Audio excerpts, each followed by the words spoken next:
Methyl cyanide বা ethane nitrile এর কিছু বিক্রিয়া আমাদের পরীক্ষাতে প্রায়ই জিজ্ঞেস করা হয়। এসো আমরা সবচেয়ে গুরুত্বপূর্ণ কিছু রিয়াকশন একটু ঝট করে শিখে নিই। অ্যারোমেটিক অ্যালিফেটিকে অনেক সময় একই রকম বিক্রিয়া হয়। প্রথম যে বিক্রিয়াটা আমাদের সবচেয়ে প্রয়োজন হয় সেটা হলো সিএন গ্রুপ, তাকে যদি আদ্য বিশ্লেষণ করা হয়, যাকে আমরা বলি হাইড্রোলিসিস, অ্যাসিড হাইড্রোলিসিস, তাহলে আমার তৈরি হবে CH3 গ্রুপ যেমন ছিল সেরকম থাকবে, সিএন গ্রুপটা হয়ে যাবে COOH। যদি আমার এই সিএন গ্রুপ আছে এরকম কম্পাউন্ডকে স্টিফেন রিয়াকশন করানো হয়, প্রায়ই তোমরা পরীক্ষাতে মনে রাখতে পারো না যে SnCl2 কনসেন্ট্রেটেড HCl 2 নম্বরে দেওয়া আছে ওয়াটার হিট, এটার কিছুই নয়, এটা হলো স্টিফেন পদ্ধতি, যার সাহায্যে আমরা সায়ানাইড থেকে অ্যালডিহাইড গ্রুপে রূপান্তর করি। তাহলে এখানে কি তৈরি হবে? CH3CHO। এই প্রসঙ্গে একটু মনে রাখা ভালো যে এখানে ডাইভ্যাল এইচ বলে একটা রিয়েজেন্ট হয়, সেটা ব্যবহার করলেও কিন্তু এই একই প্রোডাক্ট হবে। সিএন গ্রুপকে যদি আমরা বিজারণ করি সোডিয়াম অ্যালকোহল বা লিথিয়াম হাইড্রাইড, হাইড্রোজেন নিকেল, তখন দেখব যে CH3 গ্রুপ যেমন ছিল সেরকম আছে, সিএন গ্রুপটা CH2NH2 গ্রুপে কনভার্ট হবে।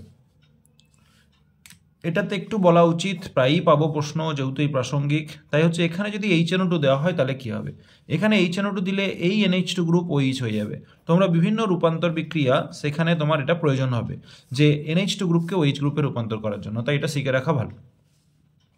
যদি সিএন গ্রুপকে পার্সিয়াল হাইড্রোলিসিস করা হয় H2O2NaOH দিয়ে, তাহলে আমরা দেখব যে এখান থেকে আমার অ্যাসিড না তৈরি হয়ে অ্যামাইড তৈরি হবে, CH3CONH2। একটা মজার জিনিস, এই অ্যামাইড এলেই আমার মনের মধ্যে চলে আসে হফম্যান ব্রোমামাইড রিয়াকশন Br2KOH। তোমাদেরও যদি চলে আসে তাহলে কিন্তু খুব ভালো ব্যাপার। যখনই কাউকে পাবে তখন যেন সেটা থেকে কী কী রিয়াকশান শিখেছি সেগুলো ঝট করে মাথার মধ্যে চলে আসে। আমি অ্যামাইড পেলাম আর ফট করে মাথার মধ্যে চলে এলো যে আমরা হফম্যান ব্রোমামাইড রিয়াকশান পড়েছি। তাহলে হফম্যান ব্রোমামাইড করলে কী হবে? এটা তৈরি হবে NH2। আরেকটা রিয়াকশান সায়ানাইডের পড়তে হয়। সায়ানাইডকে যদি কখনো গিগনার রিয়েজেন্টের সঙ্গে বিক্রিয়া ঘটানো হয় তাহলে কি হবে? সায়ানাইডকে গিগনার রিয়েজেন্টের সাথে বিক্রিয়া ঘটালে যদি হাইড্রোজেন সায়ানাইড থাকে তাহলে অ্যালডিহাইড হবে, আর বাকি সমস্ত অ্যালকাইল সায়ানাইড অর্থাৎ নাইট্রাইলের ক্ষেত্রে কিটোন হবে। কিভাবে হবে একটু দেখার চেষ্টা করি। এই সিএন মানে তোমরা জানো C∩N, সেই C∩N এই গিগনার রিয়েজেন্টের আর যেটা নিউক্লিওফাইল সে গিয়ে ধাক্কা মারবে। যখন এখানে ধাক্কা মারবে তখন N-টা N কনভার্ট হবে এবং N যেটা ইলেকট্রন ঋণাত্মক সে MgBrকে ধরে নেবে এবং এরকম একটা প্রোডাক্ট পাবো, সেটা হচ্ছে CH3CCH3 N MgBr। এই ইমিন টাইপের কম্পাউন্ডটাকে যখন আমরা হাইড্রোলিসিস করব তখন সেটা কিটোনে কনভার্ট হবে। তাহলে গিগনার রিয়েজেন্ট দিয়ে কিটোন তৈরি হবে। এরও অ্যারোমেটিক অ্যালিফেটিক সবগুলোই কিন্তু অভ্যাস করতে হবে। নাইট্রাইল পড়লেই আমাদের আরেকটা মনে চলে আসে, সেটা হলো ওরই একটা আইসোমার, সেটা হচ্ছে NC, যাকে আমরা বলছি আইসোসায়ানাইড।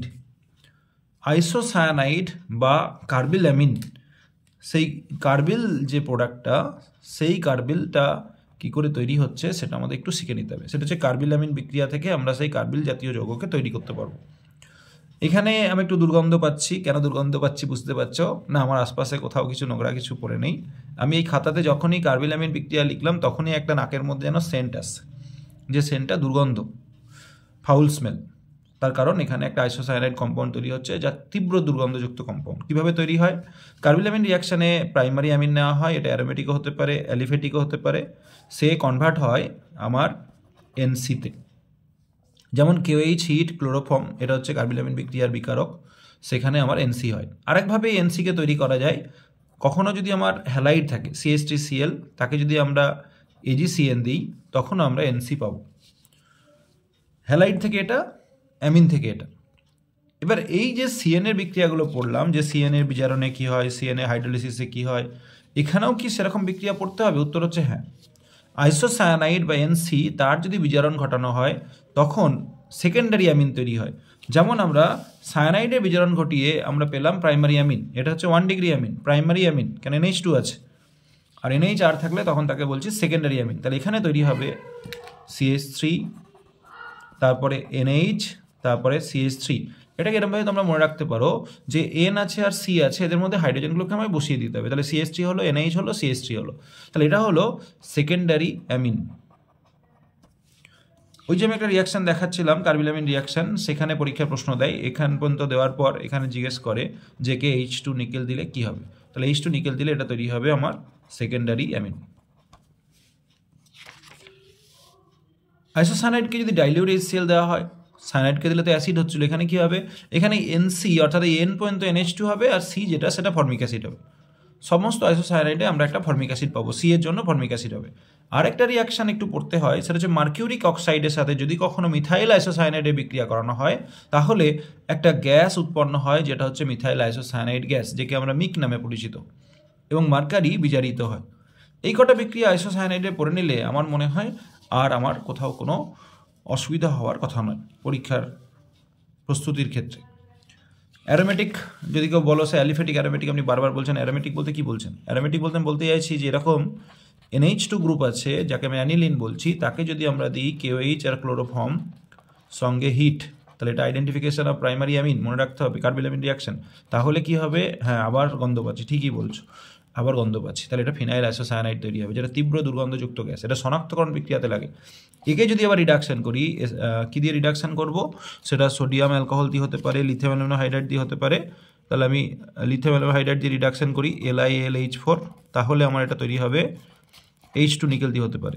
NC আছে মানে তৈরি হবে NHCH3 secondary amine, N methyl aniline, এটা তৈরি হবে।